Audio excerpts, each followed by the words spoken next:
Oh no.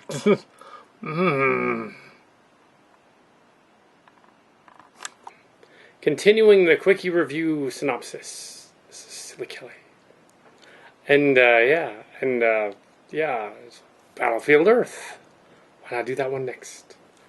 This is not an official long review of it. Battlefield Earth.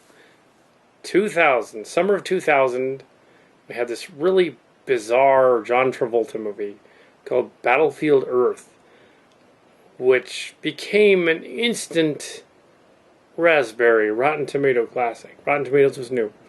And it became this instant Razzie awards everywhere. This movie was god-awful. It was horrible. It's based on an L. Ron Hubbard book, of which they made a prequel dictology series called Invasion Earth. Battlefield Earth. I read the book back in the 70s, early 80s, and the dictology, and which came later, and it's awful. The movie is nuts. Even Red Letter Media couldn't tackle the whole thing. They stopped with the bartender scene.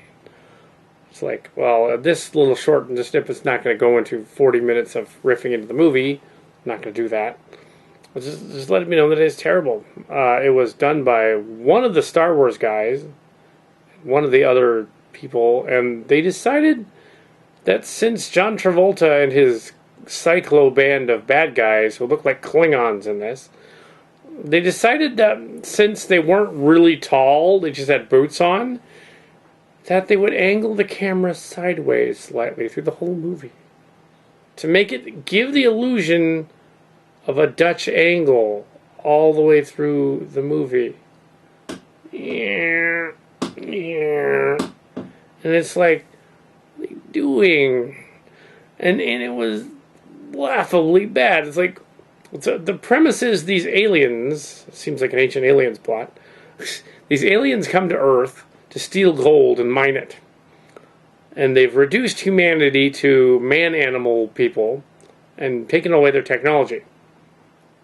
In the typical Scientology, Xenu, the volcano type of fashion.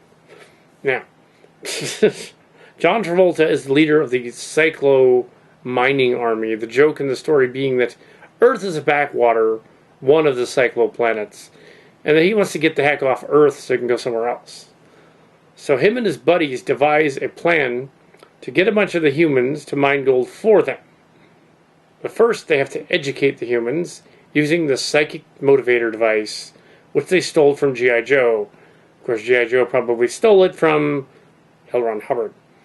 But anyway, they zap them, give them smarts, and of course, for some reason, math and technology, and let them go and find gold at Fort Knox, which has been abandoned. You'd think they already would have been there.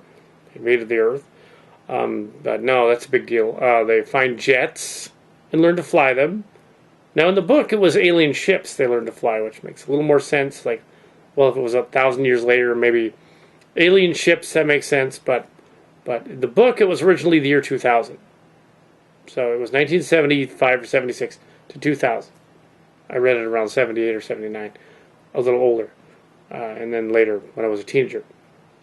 Now, there were lizards in the book. They were lizard men. They were the Raelians, basically. But then the Psychlos, they called them in this one. In this movie, they look like Klingons.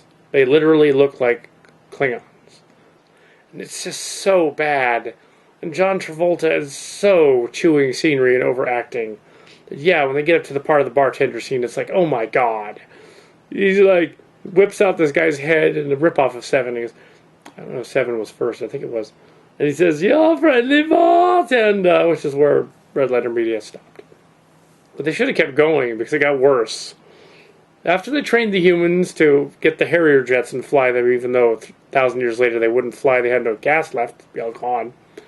And they'd be dust. No, they fly anyway. And to attack the base and somehow defeat them, chasing some of them back to the planet.